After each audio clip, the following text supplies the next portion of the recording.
Айззат, құрмет, жігіттер, байлықта емес.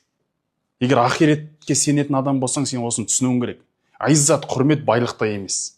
Айззат, құрмет мәнсапта емес. Айззат, құрмет сенің иманыңда. Құдыс деген жер бар. Иерусалим дейді, көпшілік білетін атауы. Ал-Ақса дейді. Үшінші мұсылмандардың қасиет тұтқан мекені. Сол Құдысты алған Абу Убайда ибн Жаррах деген сахаба алған. Аминул умма, үмбеттің сенімдісі деген атқа ие болған, жәннатпен сүйіншіленген 10 сахабаның бірі. Сол кісі Құдысты алатын кезде Омар радиаллаху анхуды шақыртқан, Құдыстың кілтін халифаға береміз деп. Омар радиаллаху анху бір ғана көлікпен өзінің қызметшісімен кезек-кезек ана көлікке мініп Құдысқа жетеді.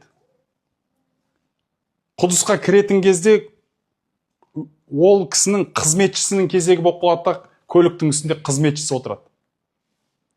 Сөйтіп кіріп келген кезде Абу Убайда ибн Жаррах өзінің әскерімен бірге салтанатты аттардың үстінде әдемі киімдер киіп алған, солай күтіп тұрады.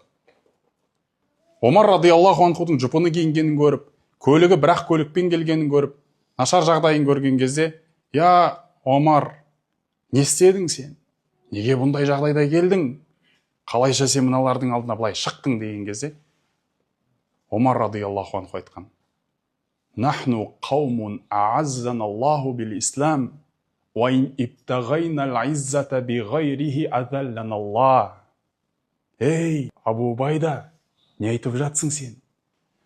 Біз сондай мұсылмандар деген сондай қауымбыз. Алла тағала біздің дәреже абыройымызды исламды беру арқылы көтерген.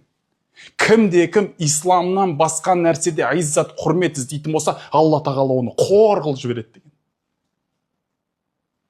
Сен менің киіміме ұялып тұрсың ба? Менің көлігіме ұялып тұрсың ба? Мен неге ұялуым керек? Мен де Алланың құлы, мұсылман, Мұхаммедтің үмбеті деген менде ат бар. Мен неге ұялуым керек деген. Неге мен басымды түсіруім керек? Мен біреудің ала жібін аттадым ба? Біреудің үстінен қиянат қылдым ба? Басымды тік көтеріп жүре алмайтындай өмір сүрдім ба? Алла тағала маған ең үлкен нығмет иманды берді. Сол иман маған жеткілікті деп айтқанда.